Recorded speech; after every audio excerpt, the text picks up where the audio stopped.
ఉన్న బంగారాన్ని విడిపించి ఆ రోజు ఆన్లైన్ రేటుకే మేము కొంటాం. Sharma gold company.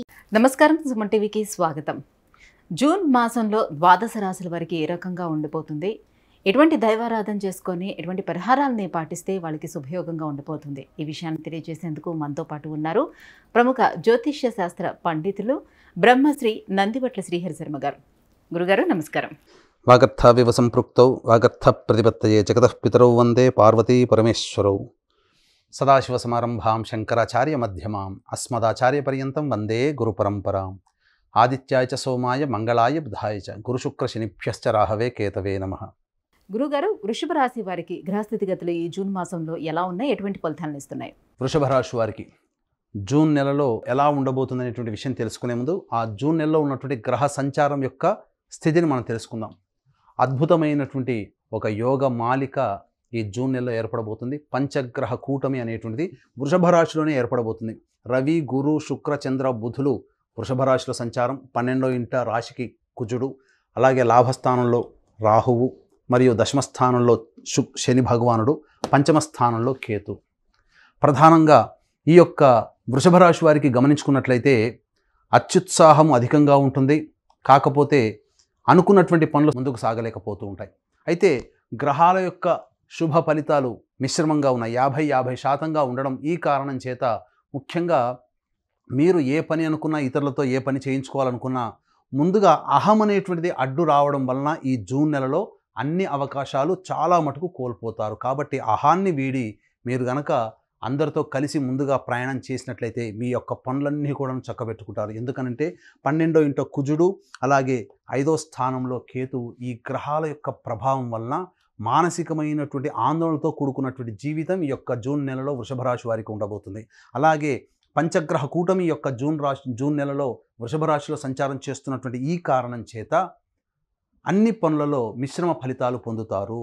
ముఖ్యంగా గమనించుకున్నట్లయితే ఇక్కడ రుణాలు చేసేటువంటి అవకాశాలు ఎక్కువగా ఉంటాయి. అయితే ధనాధిపతి అయినటువంటి బుధుడు చక్కటి మిత్రక్షేత్రంలోనే ఉండడం ఈ కారణం చేత మీకు అందినటువంటి అవకాశాలన్నీ కూడా వినియోగించుకుంటారు. అలాగే ధనాన్ని ఇతరులకి ఇచ్చేటువంటి వ్యవహారంలో ఆచితూచి స్పందించండి. ముఖ్యంగా విద్యార్థులు బాగా కష్టపడితే తప్ప ఫలితాలు పొందలేరు. కాబట్టి దీనికి ముందుగా దైవ ఆరాధన, ఆత్మవిశ్వాసంతో విద్యార్థులు ముందడుగు వేసినట్లయితే చాలా చక్కటి శుభ ఫలితాలు పొందుతారని చెప్పవచ్చు. అయితే ఇతరుల వలన సమస్యలు, చికాకులు ఎక్కువగా ఉంటాయి. కాబట్టి ఇతరులతో మాట్లాడేటప్పుడు కానీ, ఇతరులతో కార్యక్రమాలు, వ్యవహారాలు చేసేటప్పుడు జాగ్రత్తలు పాటించండి. ఒక కన్నేసి ఉంచండి ఇతరుల పట్ల. ముఖ్యంగా నూతన వ్యక్తుల యొక్క పరిచయ ప్రభావం మీ యొక్క జీవితంలో కొంత మార్పును తీసుకొస్తుందని చెప్పవచ్చు. అయితే ప్రధానంగా వ్యాపారస్తులకి అనుకూలమైనటువంటి సమయము. ముఖ్యంగా రియల్ ఎస్టేట్ రంగంలో ఉన్నటువంటి వారికి జూన్ నెలలో అనూహ్యమైనటువంటి శుభ ఫలితాలు పొందుతారని చెప్పవచ్చు.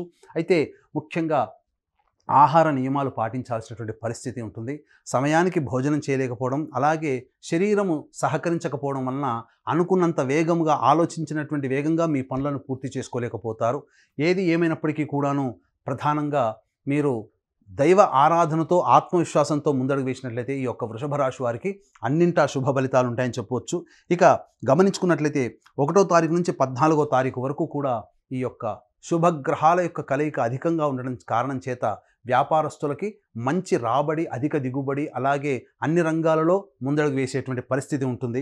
ఇక గమనించుకున్నట్లయితే 15వ తారీఖు నుంచి 30వ తారీఖు వరకు కూడాను ఈ సంబంధించినటువంటి గ్రహాలు శుక్ర, రవి, బుధులు మిథున రాశిలో సంచారం చేస్తున్నటువంటి ఈ కారణం చేత నూతన వాహన కొనుగోలు కానీ, నూతన గృహానికి సంబంధించినటువంటి కొనుగోలు కానీ, లేదా గృహంలో మరమ్మతులు కానీ ఏర్పాటు అయ్యేటువంటి అవకాశాలు ఎక్కువగా ఉంటాయని చెప్పవచ్చు. ముఖ్యంగా ఈ యొక్క వృషభ రాశి వారికి అనుకూలమైనటువంటి పరిస్థితులు ఉంటాయి. కాకపోతే ఇంతకుముందు చెప్పినట్లుగా ధనము పట్ల కాస్త జాగ్రత్తలు పాటించండి. మీ చేతిలో ధనము మంచినీళ్ళలా ఖర్చు అయ్యేటువంటి అవకాశాలు ఉంటాయి. కాబట్టి 1కి 4 సార్లు ఆలోచించి ధనపరమైనటువంటి విషయాల్లో ఆలోచన చేసి ముందడుగు వేయండి అని చెప్పవచ్చు. ఇక గమనించుకున్నట్లయితే 18, 19వ తారీఖుల్లో, 22, 23వ తారీఖుల్లో ఈ యొక్క ప్రభావము అనగా మానసికమైనటువంటి ప్రశాంతత లోపిస్తుంది. చికాకులు, సమస్యలు అధికంగా ఉంటాయి.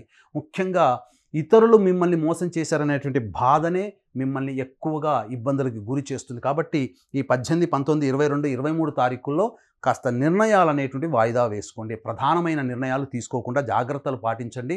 ఇతరులు అనగా సోదర సోదరుల మధ్య విభేదాలు కూడా తలెత్తేటువంటి అవకాశాలు ఉంటాయి కాబట్టి జాగ్రత్తలు పాటించండి. ఏది ఏమైనప్పటికీ కూడాను ఈ 4 రోజులు ప్రధానంగా మీరు వాహనాన్ని నడిపేటప్పుడు జాగ్రత్తలు పాటించండి. ఎక్కువగా ఆలోచన చేయకండి. దైవానికి వదిలేయండి. కష్టాన్ని మీరు పడండి. మీ యొక్క శక్తిని మీరు నమ్ముకోండి. అన్నింటా శుభ ఫలితాలు యొక్క వృషభ రాశి వారు పొందుతారని చెప్పవచ్చు. ఏది ఏమైనప్పటికీ కూడాను ముఖ్యంగా ఈ వృషభ రాశి వారికి చేస్తున్నటువంటి పనులకి శ్రద్ధ కంటే కూడా ఎక్కువగా ఇతరుల యొక్క ఆలోచనలు లేదా ఇతర విషయాల పట్ల ఆలోచనలు ఉండడం వల్ల ఆ పనిని మీరు సకాలంలో పూర్తి చేసుకోలేకపోతారు. కాబట్టి చేసేటువంటి ప్రతి పనిని కూడాను కాన్సన్ట్రేషన్తో పని చేయండి. ఏ పని చేసినా కాన్సన్ట్రేషన్ ప్రధానంగా ముఖ్యము. విద్యార్థులు అధిక శ్రమ కోరిస్తే తప్ప శుభ ఫలితాలు పొందలేరు.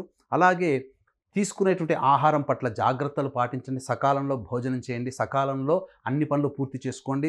వాయిదా వేసేటువంటి పనులు ఏమున్నా ఇప్పుడే పూర్తి చేసుకోవాలనే ఆలోచనతో ముందడుగు వేసినట్లయితే ఈ వృషభ రాశి వారికి వచ్చేటువంటి 50% అశుభ ఫలితాలు 20% వరకు మీరు తగ్గించుకోవచ్చు. తద్వారా ఉన్నదానికంటే గతించిన మే నెల కంటే ఈ నెల చాలా శుభ ఫలితాలు పొందేటువంటి అవకాశాలు ఎక్కువగా ఉంటాయి. ఏది ఏమైనప్పటికీ కూడా నూతన ఉద్యోగస్తులకి అనగా ఉద్యోగ ప్రయత్నంలో ఉన్నటువంటి వారికి అధిక శుభ ఫలితాలు పొందేటువంటి అవకాశం ఎక్కువగా ఉంటుంది. అయితే గమనించుకున్నట్లయితే దశమ స్థానంలో శని సంచారం, కంటక శని ప్రభావం ఉండడం ఈ కారణం చేత ఎక్కువగా ప్రతి అడుగుకి ఇబ్బందులు పడేటువంటి అవకాశం ఉంది. అయినప్పటికీ వృషభ రాశి వారికి శని యోగకారకుడు కాబట్టి శని యొక్క అనుగ్రహాన్ని పొందే ప్రయత్నం చేయండి. అయితే ఈ నెల 6, 8 తారీఖులలో చంద్రుడు వృషభ రాశిలో సంచారం చేయడం, 6వ తారీఖు అమావాస్య రోహిణీ నక్షత్రంతో రావడం చాలా రేర్గా వస్తాయి ఇటువంటి కాంబినేషన్. అమావాస్య ఈ వృషభ రాశిలో ఏర్పడడం చేత కొంత మానసికమైనటువంటి ఆందోళన అధికంగా ఉంటుంది. చేసే పనులలో మనకు మంచి జరుగుతుందో లేదో అనేటువంటి భయం ఎక్కువగా ఉంటుంది. కాబట్టి దీన్ని దృష్టిలో పెట్టుకొని వృషభ రాశి వారికి కంటక శని ప్రభావము, అలాగే వృషభ రాశి వారికి 50% గ్రహాలు అనుకూలంగా లేని కారణం చేత ఇబ్బందులు పడేటువంటి అవకాశం ఉంటుంది. కాబట్టి దీన్ని దృష్టిలో పెట్టుకొని ఈ యొక్క 6వ తారీఖు జూన్ నెల 6వ తారీఖు రోజున శనీశ్వర జయంతి సందర్భంగా మా పీఠం ఆధ్వర్యంలో వృషభ రాశి వారికి సంబంధించినటువంటి దోషాలు తొలగడం కోసమే శనీశ్వర హోమం, అఘోర పాశుపత హోమం, వివాహం కావాల్సిన అబ్బాయిలకి అమ్మాయిలకి హోమాది కార్యక్రమాలు జరపబడుతున్నాయి. కేవలం 1200 రూపాయలు మాత్రమే దీనికి రుసుముగా చెల్లించితే సరిపోతుంది. జరిగిన కార్యక్రమం అంతా కూడా మీకు టెలికాస్ట్ చేయడం జరుగుతుంది. ఇక ఈ సంబంధించినటువంటి విషయాల పట్ల చూసుకున్నట్లయితే ప్రధానంగా వ్యయస్థానంలో కుజ యొక్క సంచారం ఈ నెల మొత్తం కూడా ఉండబోతుంది. ఈ కారణం చేత ముఖ్యముగా మీరు మీ యొక్క స్వస్థలానికి కానీ, మీరున్నటువంటి ప్లేస్కి కానీ, లేకపోతే మీరు పనిచేసేటువంటి కార్యాలయానికి కానీ, లేదా దంపతుల మధ్య కొంత భేదాభిప్రాయం, కొంత దూరం జరగాల్సినటువంటి అవకాశాలు ఎక్కువగా ఉంటాయి. కాబట్టి వాగ్వివాదాలు చోటు చేసుకుంటూ ఉన్నట్లయితే అన్ని రకాలుగా శుభ ఫలితాలు పొందుతారని చెప్పవచ్చు. గురుగారు, మరి వృషభ రాశి వారు ఎటువంటి పరిహారాన్ని పాటించుకుంటే వారికి శుభయోగంగా ఉండబోతుంది? ఈ యొక్క జూన్ నెలలో వృషభ రాశి వారు వచ్చేటువంటి సమస్యల పరిష్కారానికి ప్రతిరోజు కూడాను రావి చెట్టు చుట్టూ శివాయ నమః అంటూ 27 ప్రదక్షిణలు చేయడము, తదనంతరం ఉత్తరం వైపున ఫేస్ పెట్టి శివ అష్టోత్తరం 3 సార్లు పారాయణం చేయడం, అలాగే ప్రతి శుక్రవారము శివాలయంలో అభిషేకం జరిపించడం చేసినట్లయితే తప్పకుండా మీకు ఉండేటువంటి సమస్యలన్నీ కూడాను తగ్గుముఖం పడతాయి చెప్పడంలో ఏమాత్రం సందేహం లేదు. గురుగారు, వృషభ రాశి వారికి ఎటువంటి పరిహారాలను పాటించుకోవాలి, ఈ మాసం అంతా ఏ రకంగా ఉండబోతుందన్న విషయాన్ని తెలియజేసినందుకు ధన్యవాదాలు. సర్వం శ్రీ ఉమామహేశ్వర పరబ్రహ్మార్పణమస్తు. సుమన్ టీవీలో మీ పర్సనల్ అండ్ బిజినెస్ ప్రమోషన్స్ కోసం కింది నెంబర్కి కాంటాక్ట్ చేయండి.